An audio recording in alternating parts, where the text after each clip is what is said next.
जय श्री ओम नमः सिद्धेभ्यः। जय श्री महावीराय नमः। जय श्री परम्पराचार्य गुरुवे नमः। जय श्री उमा स्वामी गुरुवे नमः। जय श्री शांति सागर गुरुवे नमः।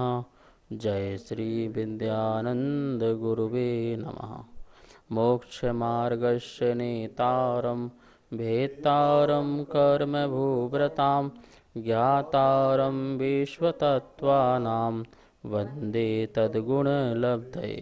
मङ्गलं भगवान् वीरो मङ्गलं गौतमो गणी मङ्गलं कुन्दकुन्दार्यो जैन धर्मोस्तु मंगलम। तत्वासूत्र परम मांगलिक ग्रंथ है। आचार्य कुंद के पट्ट शिष्य आचार्य उमा स्वामी द्वारा यह विक्रम की प्रथम शताब्दी में लिखा गया। संस्कृत इसकी भाषा है। शैली इसकी सूत्रात्मक है। 10 अध्यायों में विभाजित है और 7 तत्वों का इसमें वर्णन है। हम सभी लोग चतुर्थ अध्याय में देख रहे थे ज्योतिषी देवों के बारे में। किस प्रकार से ज्योतिषी देवों का जो गमन है वह ढाई द्वीप में होता है और ढाई द्वीप के बाहर जो है ज्योतिषी देवों किस प्रकार से अवस्थित हैं, अर्थात वह गमन नहीं करते हैं। यहाँ सूत्र में अपन ने देखा था नित्य गतियो नृलोके, जो नित्य ही गतिमान हैं मनुष्य लोक में, ऐसे ज्योतिषी देव। और उसके बाद बहिर्वस्थिता नाम का सूत्र देखा था, जिससे यह सूत्र कथन था कि बाहर के जितने भी और भी ज्योतिष आदि सूर्य चंद्रमा आदि हैं वो कैसे हैं, स्थिर हैं। इस प्रकार से थोड़ा बहुत और इसकी अपन यहाँ पर चंद्र और सूर्य की जानकारी लेते हैं। चंद्र और सूर्य प्रतिदिन आधी आधी गली का अतिक्रमण करते हैं, जो भ्रमण करते हैं, सुमेरु पर्वत के चक्कर लगाते हैं। तब द्वीप और समुद्रों के अपने अपने चंद्रों में से आधे एक भाग में और आधे दूसरे भाग में की पंक्ति में क्रम से ये संचार करते हैं। जम्बूद्वीप में 180 योजन और लवण समुद्र में 330 योजन 4 क्षेत्र हैं सूर्य चंद्र आदि के भ्रमण करने की, जिसमें वो संचार करते हैं। जितने भी जो ये सूर्य चंद्र ग्रह नक्षत्र हैं, इनको आभियोग जाति के जो देव होते हैं वो इनको संचार कराते हैं। और उनका जो मुख आकार आदि भी होता है वो हाथी, घोड़ा, अश्व और गज इस प्रकार से होता है। जैसे कि सूर्य और चंद्र के 4-4 हजार चारों दिशाओं में वह अश्व, अज और गज, हाथी मुख आदि वाले आभियोग जाति के देव होते हैं। और जो ग्रह आदि हैं उनके भी यही आकार वाले आभियोग जाति के देव होते हैं, पर वो कम कम हो जाते हैं। 8000, फिर नक्षत्र में 2000, इस प्रकार से 1000, तो एक दिशा में। तो इस प्रकार से अपन देखते हैं कि ज्योतिषी देवों का गमन आदि होने से ही यह दिन रात का आदि का भी भेद हमको पता चलता है। सूर्य जब आभ्यंतर विधि में 184 गलियां होती हैं तो अंदर की तरफ आभ्यंतर विधि में गमन करता है तो 18 मुहूर्त का दिन होता है और 12 मुहूर्त की रात होती है। और जब बाह्य विधि में सूर्य जो गमन करता है तब 12 मुहूर्त का दिन होता है और 18 मुहूर्त की फिर रात होती है। इस प्रकार से 184 गलियां में जो सूर्य है 366 दिन में 183 दिन में वह दक्षिण से दक्षिणायन सूर्य होता है और 183 दिन में वह उत्तरायण सूर्य होता है। और यह जो है श्रावण मास से पौष माघ तक दक्षिणायन होता है और फिर माघ से जो है आषाढ़ तक यह जो है उत्तरायण सूर्य होता है, जिससे 6 महीने का बंटवारा होता है। अमावस्या और पूर्णिमा 6 महीने में जब ये अमावस्या आती है तो चंद्र ग्रहण लगता है और पूर्णिमा आती है तो सूर्य ग्रहण लगता है। चंद्रमा और सूर्य, चंद्रमा के नीचे जो है ग्रह है वह राहु नाम का एक ग्रह चलता है और सूर्य जो है उसके नीचे केतु नाम का एक ग्रह होता है, जो 6-6 महीने में चंद्र ग्रहण और सूर्य ग्रहण जो अपन कहते हैं। वैसे जो केतु है, जो राहु है, चंद्रमा के नीचे है, उसके दो प्रमाण मिलते हैं। चंद्रमा का एक मिलता है स्वभाव से ही वह अंधकारमय होता है और प्रकाशमय होता है, जिससे शुक्ल पक्ष और कृष्ण पक्ष होता है। और एक प्रमाण शास्त्र में यह मिला हुआ है कि जो चंद्रमा है, चंद्रमा के नीचे राहु गतिमान होता है। राहु की गति जो है जब आगे बढ़ती है तो एक एक कलाओं को ढांकता जाता है, जिससे वह अंत में जाकर के अमावस्या हो जाती है। और जब एक एक कलाएँ हटती जाती हैं तो वहाँ पर फिर पूर्ण चंद्रमा प्रकट हो जाता है, तब वह पूर्णिमा हो लग जाती है। तो इस प्रकार से अपन ने देखा कि चंद्रमा के नीचे जो राहु के कारण यह कृष्ण पक्ष और शुक्ल पक्ष आदि होता है। और इसी प्रकार से जो केतु है वह सूर्य के नीचे आदि चलता है, लेकिन उसका जो समय है वह चंद्रमा की तरह नहीं है। जैसे चंद्रमा में कृष्ण पक्ष और शुक्ल पक्ष होता है, ऐसा सूर्य के साथ नहीं है। इस प्रकार से और भी बहुत सारी चीज़ें हैं जिसे हमें शास्त्र आगम आदि से पढ़ना चाहिए। और चंद्रमा के घटने बटने का जो कारण है इसे भी हमें जान लेना चाहिए। चंद्रमा की 16 कलाएँ हैं, जिसमें से एक एक दिन में एक एक भाग जो शास्त्र में कहा है स्वयं कृष्ण रूप और उसके बाद स्वयं श्वेत रूप परिणमित हो जाता है। एक प्रमाण आचार्य का ये मिलता है। दूसरा प्रमाण जैसे मैंने आपको बताया अन्य आचार्य के द्वारा कि राहु चंद्रमा के दिन नीचे प्रतिदिन एक एक भाग को आच्छादित करता जाता है और बाद में एक एक भाग को छोड़ता जाता है, जिसके कारण यह जो है कृष्ण पक्ष और शुक्ल पक्ष का व्यवस्था बनती है। ज्योतिषी देवों की जो कुल संख्या है, टोटल संख्या है, वो शास्त्र में आई है। जगत प्रतर के भागित 256 सूच्य अंगुल का स्क्वायर, इतनी जो है ज्योतिषी देवों का संख्या प्रमाण शास्त्र में मिलता है। जैन दर्शन के अनुसार सूर्य इस पृथ्वी से, चित्रा पृथ्वी से 32 लाख मील दूरी पर है और आज के विज्ञान के अनुसार यह 9 करोड़ 30 लाख मील दूरी पर है। और जैन दर्शन के अनुसार जो चंद्रमा है वह 45 लाख 20 हजार मील दूरी पर है और विज्ञान के अनुसार यह मात्र 2 लाख 40 हजार मील दूरी पर है। शोध का विषय है, पूर्ण शोध हो तब यह ज्ञात हो कि जो हमारे जैन दर्शन में जो कहा है और जो आज का साइंस और विज्ञान ने कहा है।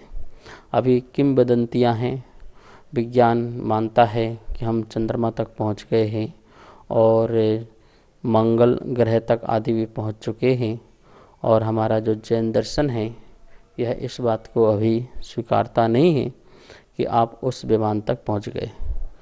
विज्ञान है आविष्कार की जननी है, हर समय आविष्कार होता है, पूर्ण सत्य नहीं होता है। नए नए साइंटिस्ट आते हैं, वैज्ञानिक आते हैं और उसके आधार से नया नया शोध होता है। अभी तक विज्ञान यह भी मानती थी कि पृथ्वी जो है वह एक ही है, फिर बाद में न कहा नहीं पृथ्वी असंख्यात है। अभी तक विज्ञान मानती थी चंद्र सूर्य आदि एक हैं, अब वो कहते हैं एक नहीं, असंख्यात सूर्य और चंद्र आदि भी हैं, ग्रह आदि भी हैं। तो धीरे धीरे साइंस जो है वह जैन जो विज्ञान है उनके अनुरूप है, आगे आगे अपना ज्ञान शोध का करेंगे और वही निकल कर सामने आएगा। अभी जो विज्ञान है वो पृथ्वी को लेकर के भी दुविधा में है। वह कहती है पृथ्वी गोल है और जैन विज्ञान कहता है पृथ्वी जो है गोल है पर थाली की तरह गोल है, चपटी और थाली की तरह गोल है। चूँकि कोई भी वस्तु यदि हम ऊपर से देखते हैं तो वो हमको गोल दिखती है। जैसे हम आसमान को देखें तो हमको गोल दिखाई देता है, जो होता नहीं है। हमको लगता है कि आसमान जो है नीचे झुका हुआ है, दूर से देखते हैं। रेल की पटरी में आप खड़े हो जाइए तो आपको लगेगा कि जाके कि आगे रेल की पटरियां जो हैं जुड़ गई हैं, मिल गई हैं, जो ऐसे होती नहीं हैं। तो हमारी जो दृष्टि है और जो हमारा फोकस है वो हर वस्तु को गोल देखता है। तो ऊपर से जो भी चीज़ दिखती हैं वो सब क्या है, गोल दिखते हैं। अब आप देखिए जो ये हैं, आपको विमान दिखते हैं, सूर्य चंद्र ग्रह आदि की। विमान कैसे हैं? जैसे एक संतरा है, इस संतरा के 2 खंड कर दो, तो 2 खंड करने के बाद जो एक खंड ऊपर का भाग जो ऊर्ध्व वाला फ्लैट वाला रखो और नीचे का सकरा रखो। तो इस प्रकार से अपन ने अनार का जो एक भाग नीचे वाला रखा अपन ने और ऊपर जो है चौड़ाई वाला रखा, ऐसा विमान होता है, ठीक है ना। और नीचे से हमको विमान कैसे दिखता है, पूरा गोल दिखता है। हमको चंद्रमा कैसे दिखता है, पूरा गोल दिखता है। सूर्य भी बिल्कुल गोल दिखता है, लेकिन वो ऊपर से कैसा है, फ्लैट है। वहाँ पर भवन हैं, वहाँ पर जिन बिंब हैं, चित्यालय हैं और देवों के निवास स्थान आदि हैं, और नीचे से जो है वह प्रकाश पुंज रूप दिखता है। जो चंद्रमा है और सूर्य है उसकी 12-12 हजार किरण होती है। सूर्य की जो किरण है वो तीक्ष्ण है और उष्ण है, और चंद्रमा की जो किरणें हैं वो शीतल हैं। इस प्रकार से अन्य ग्रहों की जो भी हैं उसमें जो शुक्र ग्रह है उसकी भी प्रकाश तेज है। बाकी सभी का जो तारे आदि हैं और नक्षत्र हैं उनका प्रकाश जो है वो बहुत ही मंद रूप से है। इस प्रकार से बहुत सारी जानकारी हमारे जैन शास्त्र में ज्योतिष के विषय में है, जो बहुत बड़ा रिसर्च का विषय है। बहुत बड़े पुस्तकें हैं, जम्बूद्वीप परिणति है, त्रिलोक परिणति है, त्रिलोक सार है, और भी बड़े बड़े ग्रंथ हैं जिसे हमें पढ़ करके आज के विज्ञान से मिलान होना चाहिए और हमें उन तक अपनी बात पहुंचाना चाहिए कि अभी इसमें भी बहुत बड़ा रिसर्च किया जाए, जिससे यह निकल के आएगा कि कौन कितना सत्य है और भगवान की वाणी में कितनी यथार्थता है। साइंस भी इस बात के लिए हो सकता है। हमारे जैन समाज के लोगों पर सब कुछ होता हुआ भी एक रिसर्च सेंटर नहीं है। एक साइंस को बिठाना चाहिए, वैज्ञानिक लोगों को बिठाना चाहिए, सैकड़ों वैज्ञानिक बैठें और इस विषय में रिसर्च करें, और यह दुनिया को पता चलना चाहिए कि भगवान Mahavir Swami a great scientist, एक बहुत बड़े वैज्ञानिक जिनके ज्ञान में सब कुछ झलक गया। हमारी तो अभी पराधीनता है मशीन आदि के माध्यम से देखने की, लेकिन भगवान ने अपने ज्ञान से कितना स्पष्ट इस जैन भूगोल को, संसार के भूगोल को जाना। नमस्ते गुरुदेव। अभी आपने प्रवचन में बताया कि चंद्रमा के नीचे राहु है और राहु एक एक कला को ढकता जाता है और एक एक कला को जब हटता है तो पूर्णिमा होती है। पर इसका मतलब ये है कि चंद्रमा स्थिर है जबकि चंद्रमा भी गतिमान है और राहु भी गतिमान है, तो इसमें विरोधाभास कैसे? सूर्य की 184 गलियां होती हैं और चंद्रमा की 15, उसी क्षेत्र में 15 गलियां होती हैं, और उनमें सूर्य जो है अपनी गलियों में भ्रमण करता है और चंद्रमा जो है अपनी 15 गलियों में भ्रमण करता है, नियम से भ्रमण करता है। जो चंद्रमा है उसकी जो गति है शास्त्र में बताई है, जो 1 मिनट में 4,22,797 मील प्रमाण वो गमन करता है, और जो सूर्य है उसका जो गमन है 4,37,623 मील प्रमाण जो है वह गमन करता है। देखिए इनकी जो गलियां हैं वो शुरू की और मध्य की और अंतिम, मतलब कि बाह्य भी थी, आभ्यंतर भी थी और मध्य की भी थी। इनमें जो गमन की जो इनकी व्यवस्था है वो मंद रूप भी है, तीव्र रूप भी है और मध्यम रूप आदि भी है। इस प्रकार से इनका भ्रमण निश्चित रूप से चंद्रमा और सूर्य आदि का होता है। आज का जो साइंस है वह सूर्य को स्थिर मानता है और पृथ्वी को गतिशील मानता है, जबकि जैन भूगोल जो है पृथ्वी को स्थिर मानता है और चंद्र सूर्य आदि जो है इन सबको गतिमान मानता है ढाईद्वीप में। और जो चंद्रमा है उसके जो नीचे जो राहु नाम का जो ग्रह बताया है, तो उनकी स्थिति भी इसी प्रकार से है कि राहु की जो गति है वो तेज होती है और फिर बाद में उसकी मंद हो जाती है, तो जिससे कलाएं ढकती हैं और फिर कलाएं छूट जाती हैं, तो वो पूर्ण रूप में प्रकट हो जाता। पर चल दो ही रहे हैं और इस प्रकार से देखिए जैसे ये चल रहे हैं और इस प्रकार से आया और फिर इस प्रकार से मंद होते हुए वह कलियां बाहर निकल गई। तो गतिमान दोनों हैं। चंद्रमा के नीचे चलने वाला जो ये राहु जो ग्रह है वही भी चल रहा है और चंद्रमा भी गतिशील हैं। इस प्रकार से जैन दर्शन के अनुसार जो अपनी अपनी गलियों में अपनी अपनी विधियों में सभी चंद्र सूर्य तारे आदि जो हैं वो गतिमान होते हैं। दिन छोटे बड़े कैसे होते हैं, कृपया इस बात का भी समाधान करें। श्रावण माह में जो सूर्य है वो आभ्यंतर विधि में अर्थात आभ्यंतर मतलब प्रथम गली में जब गमन करता है तो उस समय जो मुहूर्त होता है दिन का वो 18 मुहूर्त का दिन होता है, अर्थात 14 घंटा 24 मिनट का दिन होता है। और रात जो होती है 12 मुहूर्त की अर्थात 9 घंटा 36 मिनट की होती है। और जब जो सूर्य है बाह्य वीथि में गमन करता है, माघ मास में सूर्य जो है बाह्य की गली में गमन करता है, तो उस समय जो 18 मुहूर्त का तो जो रात्रि होती है और 12 मुहूर्त का दिन होता, मतलब दिन छोटा होता है और रात्रि बड़ी होती है।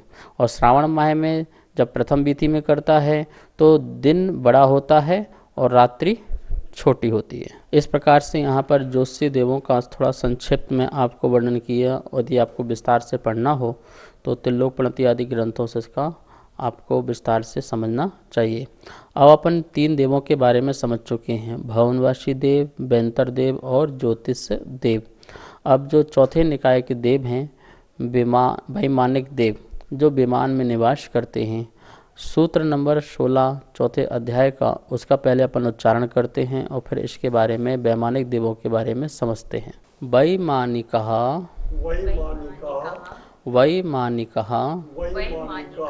इस प्रकार से यहाँ सूत्र का उच्चारण हुआ और इस सूत्र को एक बार बोर्ड में भी देखते हैं और समझते हैं। चतुर्थ अध्याय का सूत्र नंबर 16 वैमानिकः सूत्र बहुत सरल है और विमान शब्द से बना हुआ है। जिस प्रकार से अपन ने जब दूसरा अध्याय पढ़ा था उसमें देखा था कि शब्द के पीछे इकड़ प्रत्यय लग जाता है तो आदि का जो शब्द होता है उसका स्वर जो होता है वो दीर्घ हो जाता है। जैसे उदय का इकड़ प्रत्यय लग कर के औदयिक बन गया था, क्षय का छायिक बन गया था, उपसम का औपसमिक बन गया था, क्षयोपसम का क्षयोपसमिक बन गया था। इसी प्रकार विमान और विमान में रहने वाले जो देव हैं उनके लिए वैमानिक, विमान में इकड़ प्रत्यय लगा तो विमान से ही वैमानिक बन गया। विमान वह हो गया जिसमें पुण्यात्मा जीव रहते हैं, वह विमान है और उस विमान को जो धारण करते हैं ऐसे देव वह वैमानिक देव कहलाते हैं। इस प्रकार से ये सूत्र बहुत सुगम है और बहुत ही सरल है। तो इस प्रकार से विमानवासी देव, जैसे अपन कल्पवासी देव भी कहते हैं, और ऊपर के जो विमान में रहने वाले जो जीव हैं वो कल्पातीत वैमानिक देव कहलाते हैं। मतलब वैमानिक देव 2 प्रकार के हो जाते हैं, कल्प में वास करने वाले और कल्पातीत जो कल्प से अतीत हैं अर्थात सर्वार्थ सिद्धि आदि के जो देव हैं। और अपन देख रहे हैं कि विमान तो ज्योतिषी देवों के भी होते हैं और विमान जो है 16 स्वर्ग आदि देवों के भी होते हैं। लेकिन ज्योतिषी देवों में कैसा है, कोई विमान स्थिर है और कोई अस्थिर है।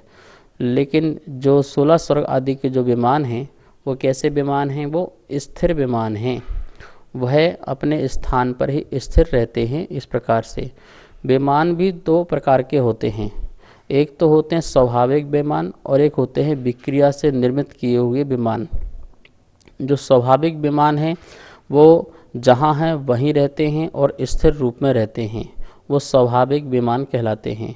और एक विक्रिया से संपन्न विमान, जो विक्रिया के माध्यम से बनाए गए विमान यत्र तत्र विचरण करने आदि के लिए, भ्रमण आदि करने के लिए वो जो विमान होते हैं वो विक्रिया से संपन्न किए हुए विमान कहलाते हैं। वैसे शास्त्रों में 3 प्रकार के विमान मिलते हैं। यहाँ पर आप देखेंगे स्लाइड में जो ये विमान के अपन प्रकार देखते हैं, भेद देखते हैं, और आपको देख रहे होंगे 3 प्रकार के विमान के नाम लिखे हुए हैं। पहला लिखा हुआ है इंद्रक विमान, दूसरा लिखा हुआ है कतारबद्ध, जैसे अपन श्रेणीबद्ध भी कहते हैं, श्रेणी विमान, और तीसरा लिखा हुआ है प्रकीर्णक विमान, जैसे पुष्प प्रकीर्ण विमान भी कहते हैं।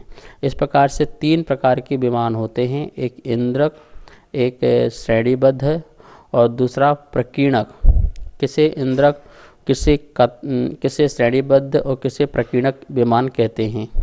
जो बीचों बीच सेंटर में होता है उसे बोलते हैं इंद्रक विमान, और जो चारों दिशाओं में होते हैं, चारों दिशाओं में जो विमान पाए जाते हैं उसे बोलते हैं श्रेणीबद्ध। जो आकाश की पंक्तियों में बिल्कुल जैसे उत्तर, दक्षिण, पूर्व, पश्चिम, जैसे हम बैठे हुए हैं, मान लो इंद्रक विमान है, हमारे सामने ये लाइन बनी हुई है, ये लाइन और इस वाली लाइन, बाएं दाएं वाली लाइन और पीछे की लाइन, ये जो कहलाएगी वो श्रेणीबद्ध, जैसे कतारबद्ध रूप से जो विमान है उसे श्रेणीबद्ध विमान कहेंगे।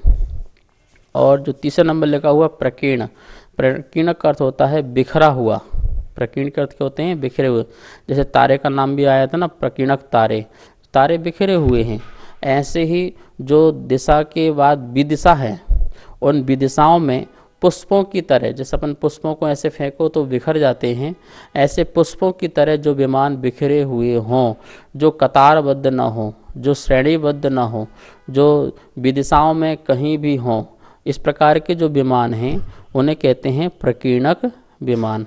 इस प्रकार से इंद्रक, इंद्रक के बाद श्रेणीबद्ध चारों दिशाओं में, और चारों दिशाओं की विदिशाओं में जो विदिशाएं बसती हैं उनमें प्रकीर्णक आदि के विमान पाए जाते हैं। देवों के जो 16 स्वर्ग आदि देव आदि के जो विमान हैं वो ज्योतिष देवों के विमान से भी बहुत ज़्यादा तेज दीप्ति वाले और चंद्रमा की कांति से भी ज़्यादा अधिक कांति वाले ये विमान होते हैं। सूर्य की तेज और चंद्रमा की जो कांति है उससे कई गुना जो है देवों के विमान की दीप्ति और कांति रहती है। प्रत्येक जो विमान हैं उनमें मणियाँ, मोती और अद्भुत जो चीज़ें हैं, आश्चर्यजनक चीज़ें हैं, वो उसमें रहती हैं। घंटियाँ, घंटे, झुनझुन और रत्न, शिलाएँ आदि ये सभी उसमें मौजूद रहती हैं। उनमें अनेक प्रकार के चित्र और पेंटिंग, ये सब कुछ जो है उसमें बनी होती है, जिसे देख कर के महा आश्चर्य प्राप्त होता है कि ये कैसे हो सकता है, ये कैसे बन सकता है। जैसे मान लो कि अभी बहुत बड़ा यहाँ पर विमान आ जाए एयरपोर्ट में, लाखों लोग देखने पहुँचे कि कैसे बना होगा, कैसे हुआ होगा।